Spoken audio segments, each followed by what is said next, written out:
என்பையினும் மேலான தமிழ் பெருங்குடி மக்களே, உங்கள் அனைவருக்கும் மேலரசம்பட்டு சமூகத்தின் பணிவான வணக்கங்கள். அன்பு உறவுகளே, நம்முடைய சேனலை நீங்கள் பார்ப்பது இதுவே முதல் முறை என்றால் உடனடியாக சப்ஸ்கிரைப் செய்து கொள்ளுங்கள். நீங்கள் சப்ஸ்கிரைப் செய்து கொள்ளவில்லை என்றால் நாம் பதிவிடுகின்ற காணொலிகள் தொடர்ந்து உங்களுக்கு கிடைப்பதற்கு வாய்ப்பில்லை. நீங்கள் சப்ஸ்கிரைப் செய்து கொண்டால் நாம் பதிவிடுகின்ற காணொலிகள் அனைத்தும் உங்களுக்கு நான் பதிவேற்றியவுடன் உங்களுக்கு நோட்டிபிகேஷனாக வந்துவிடும். தொடர்ந்து நம்முடைய காணொலியை பாருங்கள். நம்முடைய காணொலியில் சிறு குற்றங்கள் இருந்தாலும் எனக்கு கருத்துரை பகுதியிலே நீங்கள் சுட்டி காட்டுங்கள். அதை திருத்திக் கொள்வதற்கு நான் தயாராக இருக்கிறேன். ஏனென்றால் நீங்கள் தான் நான், உங்கள் குரல் தான் நான். வாருங்கள் அன்பு உறவுகளே, காணொலிக்குள்ளே செல்லுவோம். இந்த போட்டோவில் இருக்கிற நபரை நல்லா பாருங்க அன்பு உறவுகளே. இவர் வந்துட்டு கோபாலபுரத்து கொத்தடிமை வழக்கறிஞர் சரவண. இவர் வந்துட்டு சமீபத்தில் ஒரு 2 நாட்களுக்கு முன்பு ஒரு விவாதத்தில் கலந்துக்கிட்டாரு. ஒரு டிவியோட விவாதம். அந்த விவாதத்தில் கலந்துக்கிட்டு பேசுறாரு. இந்த விவாதத்தில் பல அரசியல் கட்சியோட பொறுப்பாளர்கள்லாம் இருக்கிறாங்க. அந்த பொறுப்பாளர்கள் இவர் ஒரு பொறுப்பாளர். இவர் வந்து திராவிட பொறுப்பாளர். மற்றவங்க வந்துட்டு தேசிய கட்சியோட பொறுப்பாளர்கள், சில பொறுப்பாளர்கள்லாம் இருக்கிறாங்க. அவங்கெல்லாம் நம்ம சொல்ல வேண்டாம், விட்டுருங்க. இத்தனை பொறுப்பாளர்கள் அங்க நடக்கிறது ஒரு விவாதம். அந்த விவாதத்துக்குள்ள எல்லா கட்சியும், திமுக இருக்கலாம், அதிமுக இருக்கலாம், பிஜேபி இருக்கலாம், காங்கிரஸ் இருக்கலாம், பாமக இருக்கலாம், தானாக இருக்கலாம், எல்லா கட்சியும் இருக்கலாம். இந்த கட்சியின் பொறுப்பாளர்களாக இருந்தாலும் கூட அவர்கள் வைக்கின்ற கருத்திற்கு எதிர்கருத்து கருத்தியல் ரீதியாக பேசணும். அதுக்கு திராணி இல்லைன்னா நீங்க விவாதத்தில் கலக்கூடாது. ஒரு விவாதம் என்பது ஏற்றத்தாழ்வுகள் கருத்தியல் ரீதியாக இருக்கும். அதை இருதரப்பும் கருத்தியல் ரீதியாக மோதிக்கொள்ளுவதில் தவறில்லை. ஆனா கருத்தியல் ரீதியாக நீ பேசாத மூடிய வாய, நீ பேசாத மூடிய வாய, எவன்டா உன்னெல்லாம் வளர்த்தவன், திராவிடம் திராவிடம் திராவிடன்னு சொல்றீங்களே வாய் திறக்கிறதுக்கெல்லாம், திராவிடம் உங்களுக்கு இதையாடா கற்றுக் கொடுத்தது? உங்களையெல்லாம் யாரு வளர்த்தது? உங்களை போன்றவர்கள் இந்த சமூகத்துல வளர்ந்தா எதிர்காலம் எப்படி இருக்கும் யோசிச்சு பாருங்க.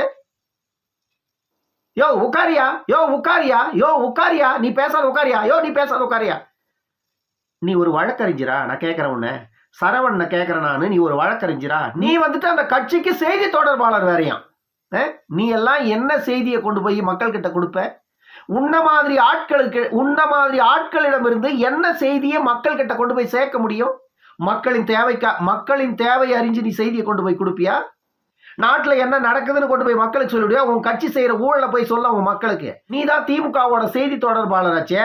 உன் கட்சியில இருக்கிறவன், உன் கட்சி அமைச்சர், உன் கட்சியில இருக்கிறவங்க செஞ்சுக்கிற ஊழலை கொண்டு போய் மக்கள் கிட்ட சொல்ல பார்க்கலாம். நீ ஒரு ஊடகத்துல மத்தியில இருக்கிற தேசிய கட்சி காங்கிரஸ், பிஜேபி, தமிழ்நாட்டில் இருக்கிற ஆளும் கட்சி திமுக, அப்புறம் இன்னும் 2-3 கட்சியோட உறுப்பினர்கள்லாம் அங்க உட்கார்ந்து இருக்குங்க.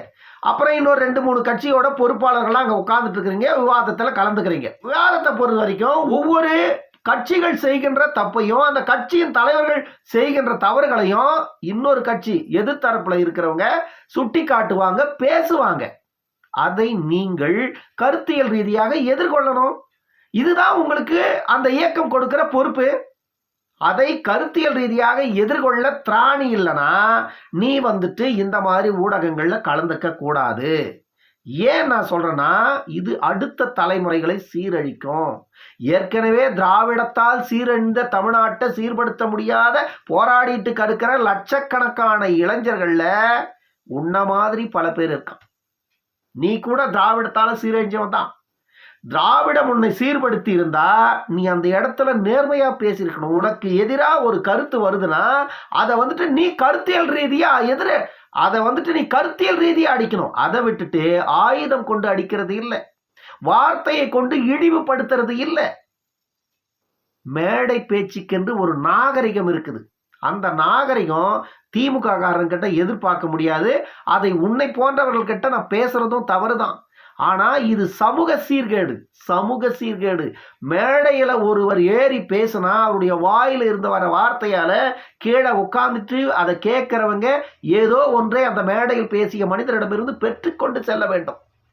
ஆனா நீ பேசுற இந்த பேச்சை இன்னைக்கு இருக்கிற இளைய தலைமுறைகள் கேட்டா நாளைக்கு அவனும் மேடையில போய் இதைத்தானே பேசுவான். எதுக்கு எடுத்தாலும் திமுக, எதுக்கு எடுத்தாலும் கருணாநிதி, எதுக்கு எடுத்தாலும் பெரியாரு, எதுக்கு எடுத்தாலும் கருணாநிதி, எதுக்கு எடுத்தாலும் ஸ்டாலின், எதுக்கு எடுத்தாலும் உதயநிதி. இந்த குடியாத்த குமரன் ஒருத்தன் இப்ப கட்சியை விட்டு நீக்கிறாங்களே, அவன் இப்ப வரைக்கும் என்ன சொல்லிட்டு இருக்கான்? என்னுடைய தானை தலைவர், தன்மான தலைவர், என்னுடைய எதிர்கால தலைவர் உதயநிதி ஸ்டாலின் என்றான். வெக்கமே இல்லாத உதயநிதி ஸ்டாலினுக்கு என்ன தெரியும்? நான் கேட்கிறேன், என்ன தெரியும்? திராவிட கட்சியோட கொள்கையை திராவிட கட்சியின் கொள்கையை கேளுங்க. உதயநிதி ஸ்டாலின் சொல்றாரான்னு பார்க்கலாம். திராவிட கட்சியோட கொள்கை என்ன? சாராயம் விற்கிறது தான் திராவிட கட்சியோட கொள்கை. அந்த சாராயம் விற்கிற பணத்தை வச்சு அரசியல் நடத்துறது தான் திராவிட கட்சியோட கொள்கை. இப்படி ஒரு கட்சியில நீங்க ஒரு பொறுப்புல இருக்கிறீங்க. ஒரு கட்சி, அதுல உங்களுக்கு ஒரு பொறுப்பை கொண்டு போய் வச்சுக்கிட்டு ஒரு விவாத நிகழ்ச்சியில கலந்துக்கிட்டு ஊரே சந்தி சிரிக்கிற மாதிரி அந்த மேடையில பேசுறிய நீ எல்லாம் ஒரு வழக்கறிஞனா? முதல்ல நீ ஒரு படிச்சவனா? முதல்ல படித்தவர்களுக்கு முதல்ல பண்பு இருக்கணும். எந்த இடத்துல எது பேசணும் எது பேசக்கூடாதுங்கிறத அறிஞ்சிருக்கணும். பட்டறிவு உள்ளவர்களே அதை அறிந்து வைத்துக் கொண்டிருக்கிறார்கள். இங்க இதை பேசணும், இங்க இதை பேசக்கூடாதுன்னு. நீங்கள் சட்டம் பயின்று என்ன பயன்? திமுகவில் சட்டம் பயின்றவர்கள் இப்படித்தான் இருப்பார்கள் என்பதற்கு நீங்க உதாரணம். உங்களை போன்றவர்கள் உதாரணம். கருத்தியல் ரீதியாக எதிர்கொள்ள முடியலன்னா அந்த கருத்தரங்குக்கே நீ போகக்கூடாது, அந்த விவாத நிகழ்ச்சிக்கே நீ போகக்கூடாது. நீ திமுகவனா இருந்துட்டு போ, அதிமுகவனா இருந்துட்டு போ, காங்கிரஸனா இருந்துட்டு போ, பிஜேபியா இருந்துட்டு போ, அது இல்லை எனக்கு பிரச்சனை. ஒரு பொது இடத்திற்கு வந்துவிட்டால் பேச்சில் ஒரு நாகரிகம் வேண்டும். ஒரு பொது இடத்திற்கு என்று வந்துவிட்ட பிறகு அந்த பேச்சை தமிழ்நாட்டில் இருக்கிற ஒட்டுமொத்த மக்களும் கேட்பாங்க. நீ மேடையில பேசுற அதே பேச்சை நாளைக்கு வர்ற அடுத்த தலைமுறை பேசுச்சுன்னா அப்புறம் இந்த நாட்டை எப்படிடா சீர்படுத்த முடியும்? உங்களால் இந்த மாநிலம் சீரழிஞ்சிச்சுன்னா நம்ம போனதுக்கே இந்த திமுக தான் காரணம். சினிமாவில் பேசுற அத்தனை வசனத்தையும் கொண்டு மேடையில பேசுவீங்க. அப்படி பேசிதான் ஓட்டை வாங்கி ஆட்சி பிடிச்சிட்டீங்க. ஆட்சி உங்க கைக்கு போனதுனால தான் மாநிலத்தின் மக்கள் இன்னைக்கு நடுரோட்ல வீதியில் விழுந்து கிடக்கிறான். சரவண மட்டும்தான் திமுகவில் அப்படி இருக்கிறானா? இல்ல, சமீபத்தில் கட்சியை விட்டு நீக்கிறாங்க. சிவாஜி கிருஷ்ணமூர்த்தின்னு ஒருத்தன், இதை விட 2 மடங்கு அதிகம் அவன். அப்புறம் இந்த பிரசன்னான்னு ஒருத்தர் இருக்கான், அவன் இவனை விட 100 மடங்கு ஒஸ்ட். அவன் பேசுற பேச்சை அடுத்த தலைமுறைகள்லாம் சீரழிஞ்சு சின்னாபனமா போயிடும். வாழையடி வாழை மரத்தடியில வாழைக்கண்ணு தான் முளைக்கும். இது வரலாறு. RS பாரதி இன்னைக்கு கூட, அவர் வயசு எவ்வளவு இருக்கும்? 75 வயசுக்கு மேல. இன்னைக்கு கூட ஒரு மீடியாவுக்கு முன்னாடி பேசினாருன்னா அவர் பேசுற வார்த்தை மொத்தம் ஆபாச வார்த்தையா தான் பேசுறாரு. அப்படியாப்பட்ட வாத்தியாருங்கிட்ட பாடத்தை கற்ற பிள்ளைங்க எப்படி இருப்பாங்க? நாம் இவர்களெல்லாம் இன்றைக்கு வந்தவர்கள், இவர்களை பற்றி சொல்றோம். கருணாநிதி அதைத்தான் சொன்னார். இந்திரா காந்தி அம்மாவுக்கு அடிபட்டு ரத்தம் வந்த போது அவர் சொன்ன அந்த வார்த்தை இன்னைக்கு வரைக்கும் குறிப்பில் இருக்கு, நீக்க முடியாது. அந்த மாதிரி திமுக காரங்க ஒரு நாகரிகம் தெரியாதவர்கள். அந்த மாதிரி திமுக காரங்க யாருமே நாகரிகம் தெரியாதவர்கள், அநாகரிகத்தின் உச்சத்தில் இருப்பவர்கள். இவர்கள் எல்லாம் ஆட்சியிலும் அநாகரிகம், செயல்பாட்டிலையும் அநாகரிகம், எல்லா விஷயங்கள்லயும் அநாகரிகம், எல்லை மீறி அநாகரிகம். இந்த விஷயத்தெல்லாம் பேசக்கூடாது, தொடக்கூடாதுன்னு தான் நினைச்சோம் நம்ம.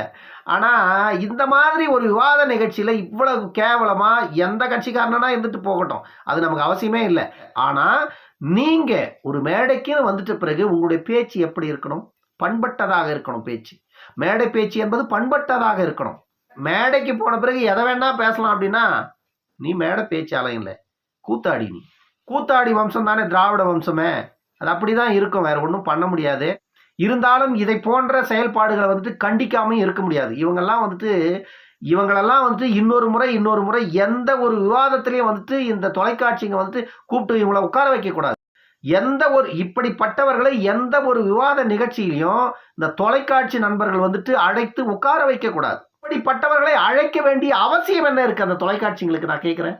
நாட்டில் எவ்வளவோ நெறிப்பட்ட பண்பாளர்கள் இருக்கிறார்கள், நெறிப்பட்ட மேடை பேச்சாளர்கள் இருக்கிறார்கள். அரசியல் நாகரிகம் பயின்றவர்கள் எவ்வளவோ பேர் இருக்காங்க, மேடை பேச்சாளர்கள். இதே திமுகவின் நாடாளுமன்ற உறுப்பினர் திருச்சி சிவாவோட பேச்சை நான் ரசித்து கேட்பவன்.